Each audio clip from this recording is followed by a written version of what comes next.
Assalamualaikum dear students. In the previous video we have completed the explanations of chapter 1 and now we are going to start chapter 2, that is chemical combination. So we are going to learn a particular topics in this chapter, that is law of chemical combinations. There are 4 types of law of chemical combinations. I'll discuss it later on, but before that I'll give you the introduction. We are going to study about atomic mass, chemical formula, empirical formula and the molecular formula, molecular mass and formula mass, mole, Avogadro's number, chemical reactions and chemical changes. There are chemical reactions and type of chemical reactions, chemical equations and how can we write chemical equations, how do we balance the chemical equations, concept of mole ratios and balanced chemical equation, calculation based on chemical equations. So these are the topics we are going to discuss in this chapter, and there are certain numericals which we are going to related to Avogadro's numbers and mole, molecular mass and formula mass that we are going to cover in this chapter. This is a larger chapter compared to chapter number 1. So let me discuss about laws of chemical combination. Basically chemistry deals with the matter and the changes occurring in it. Chemists are particularly interested in those changes where one or more substance are changed into quite different substance. So they had found that these chemical changes are governed by some empirical laws known as the laws of chemical combinations, and there are 4 types of laws of chemical combination. The first one is law of conservation of mass. The second one is law of constant composition, or you can call it law of definite proportions. The third one is law of multiple proportions, and the fourth is law of reciprocal proportions. So initially I am going to explain you law of conservation of mass. This is a very important topic with respect to your examination point of view. अक्सर ये topics जो हैं वो आते हैं exam में आपके. So the first topic is law of conservation of mass. Let me tell you the basic definition of the law of conservation of mass. In any chemical reaction, the initial weight of the reacting substance is equal to the final weight of the product. Basically what happens in this situation is कि जब भी हम कोई chemical reaction करते हैं तो जो हमारा मैटर है वो डिफरेंट केमिकल रिएक्शन से गो थ्रू करता है. बहुत सारे चेंजेस उसमें होते रहते हैं, चाहे केमिकल चेंजेस हों या वॉट एवर. जो टाइम टू टाइम, जैसे फॉर एग्जांपल आयरन है, उसमें रस्टिंग होती है, ये भी एक केमिकल रिएक्शन ही है जो उसमें हो रहा है. ठीक है. अब क्या होता है कि जब भी कोई केमिकल रिएक्शन होता है तो according to law of conservation of mass, कोई भी अगर केमिकल रिएक्शन हो रहा है तो उसमें जितनी चीज़ें ऐड होंगी फाइनल प्रोडक्ट भी उतना ही होगा. यानी कोई मास हम खुद से ना बना सकते हैं और ना कोई मास हम खुद से डिस्ट्रॉय कर सकते हैं. जो मास इनिशियली ऐड होगा वही मास एंड में भी रहेगा. फॉर एग्ज़ाम्पल कि अगर मेरे पास एक डस्टर है तो डस्टर में 2 चीज़ें होती हैं, एक जो ऊपर उसके फोम लगा होता है और नीचे वुड होती है. तो इन केस अगर मैं वुड को जला दूं या मैं फोम को जला दूं तो भी उसका जो फॉर एग्जांपल कि अगर डस्टर का इनिशियली जो वेट था वो था 500 ग्राम्स, तो अगर उसकी एशेस का वेट भी जो है ना, और फिर उसमें फायर का भी अगर हम वेट ऐड करते हैं तो उसका जो एशेस का वेट भी होगा वो भी उतना ही होगा जितना डस्टर का वेट था. तो ये होता है. अगर एक और एग्जांपल अगर मैं ये दे दूं कि आयरन है, आयरन का जो केमिकल को वो रिप्रेजेंटेशन होता है वो Fe होता है, फेरस भी बोलते हैं आयरन को. आयरन का जो वेट है वो इंक्रीज़ होगा रस्टिंग की वजह से. ठीक है. अगर time to time with the passage of time iron में रस्टिंग होती है ऑक्सीजन की वजह से, तो आयरन की अगर रस्टिंग हो रही है तो with the passage of time उसका वेट रस्टिंग की वजह से इंक्रीज़ हो जाएगा.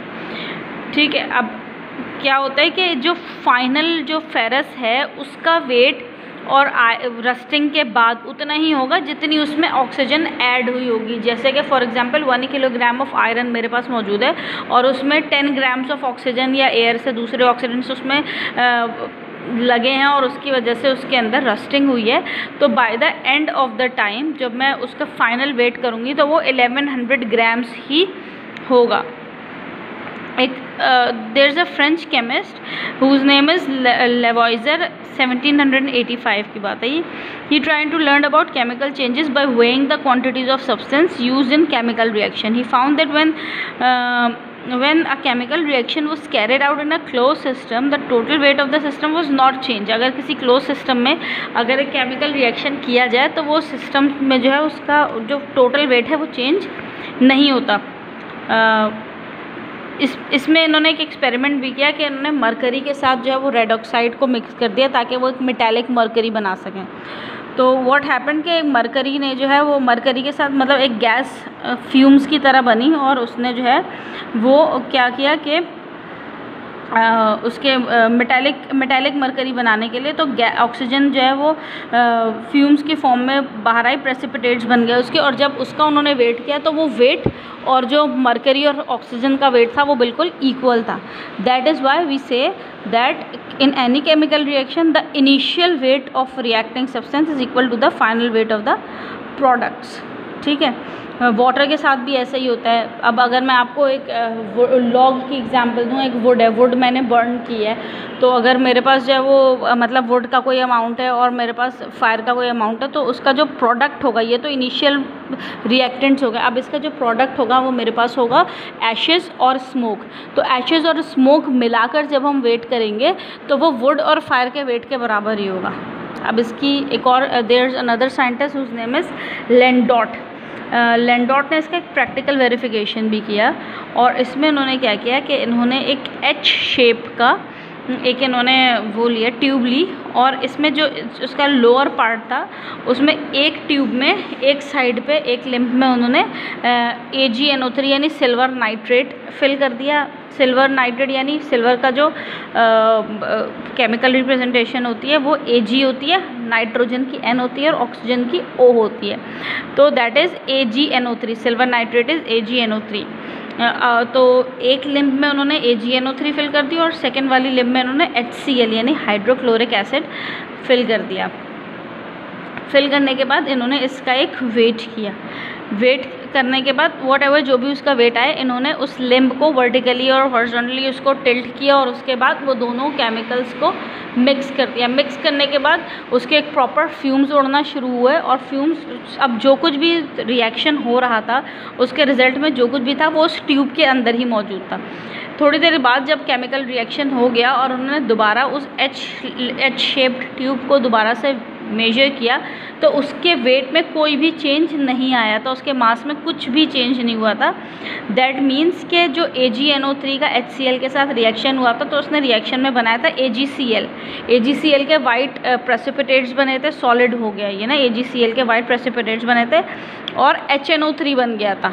ठीक है, नाइट्रिक एसिड दैट, और ये एक्वस सोल्यूशन था यानी HNO3 जो है वो लिक्विड फॉर्मेट में था और AgCl जो है उसके वाइट प्रेसिपिटेट्स बन गए थे, वो थोड़ा सा सॉलिड में था. तो ये इन्होंने जब ट्यूब शेक की ये रिएक्शन हुआ, लेकिन थोड़ी देर बाद when he weight the H shaped tube उसका वेट उतना ही था जितना पहले था. इसका मतलब कि ये प्रूफ हो गया कि कोई भी जो है वो मास हम ना तो क्रिएट कर सकते हैं ना डिस्ट्रॉय कर सकते हैं. हम नया सब्सटेंस बना सकते हैं, नए मेटल्स प्रोड्यूस कर सकते हैं, मैटर के अंदर चेंजेस कर सकते हैं, लेकिन हम उसके मास को ना इंक्रीज़ कर सकते हैं और ना डिस्ट्रॉय कर सकते हैं. ना बना सकते हैं हम उसका मास और ना डिस्ट्रॉय कर सकते हैं. अच्छा, इसी तरह रिलेशनशिप जो है वो मास, लेकिन एक चीज़ और इसमें आएगी, जब यहाँ तक तो लॉ ऑफ कंजर्वेशन ऑफ मास हो गया जब छोटे छोटे केमिकल रिएक्शंस हो रहे हैं, लेकिन व्हाट हैपन्स जब न्यूक्लियर केमिकल रिएक्शंस होते हैं, न्यूक्लियर चेंजेस होती है, उस वक्त क्या, क्योंकि एक छोटा सा एटम जो है वो that results in a form of nuclear, वो बहुत ही मैसिव वहाँ पे ब्लास्ट होता है. तो इतनी एक छोटे से एटम की वजह से इतना बड़ा ब्लास्ट और इतना ज़्यादा कैसे हो सकता है? द रीज़न इज़ कि हम इसमें यूज़ करते हैं यूरेनियम. अब इसकी एग्जांपल इस तरह से है कि जिस तरह सीड होता है ना, तो सीड के अंदर एक पूरी लाइफ होती है। अगर हम इनिशियली उसको देखें तो सीड देखने में लगता है कि ये एक नॉन लिविंग थिंग है, एक छोटी सी चीज़ एग्जिस्ट करती है और उसमें कुछ भी नहीं है, हम कहीं फेंक कर भी गुजर जाते हैं, कुछ फ़र्क नहीं पड़ता। लेकिन वो तब तक ट्रिगर नहीं होती, उसके अंदर एक ज़िंदगी, एक लाइफ उसके अंदर तब तक ट्रिगर नहीं होती जब तक कि उस सीड को वाटर नहीं मिलता है। जैसे कि उसको वाटर मिलता है, उस सीड के अंदर एक लाइफ ट्रिगर हो जाती है और वो एक पूरा एक प्लांट बन के सामने आ जाती है। ठीक है, यानी कुछ एनर्जी मौजूद होती है उस सीड के अंदर।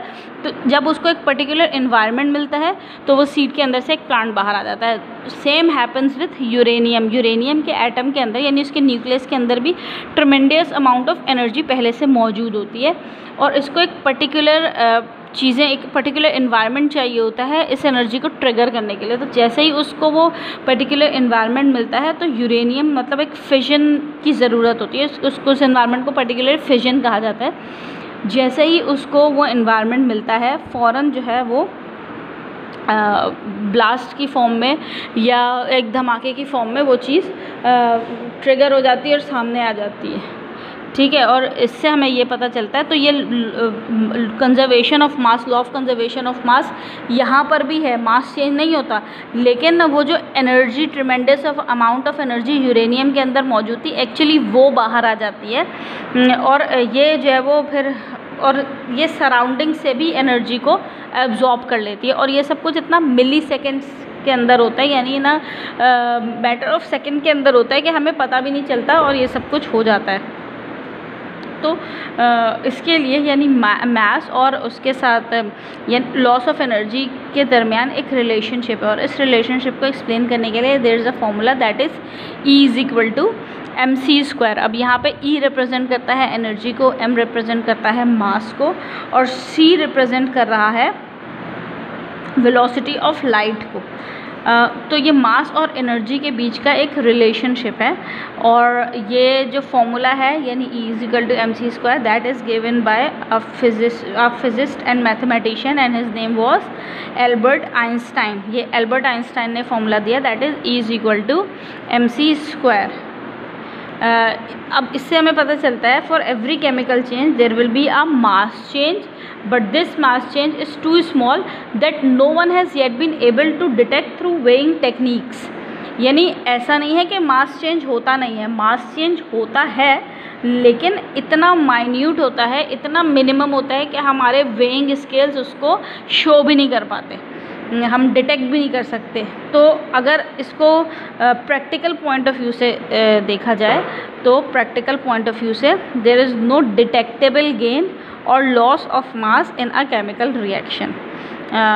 तो law of conservation of mass जो है वो प्रैक्टिकल पॉइंट ऑफ व्यू से स्टिल वैलिड है, ऑल्दो आइडियल कंडीशन नहीं है। आइडियल कंडीशन में बहुत मिनिमम या माइन्यूट सा चेंज आता है लेकिन जो प्रैक्टिकल पॉइंट ऑफ व्यू है बिकॉज ये माइन्यूट चेंज कुछ मैटर नहीं करता, कुछ इससे कोई फ़र्क नहीं पड़ता। तो प्रैक्टिकल पॉइंट ऑफ व्यू से this is a valid law के law of conservation of mass exist करता है।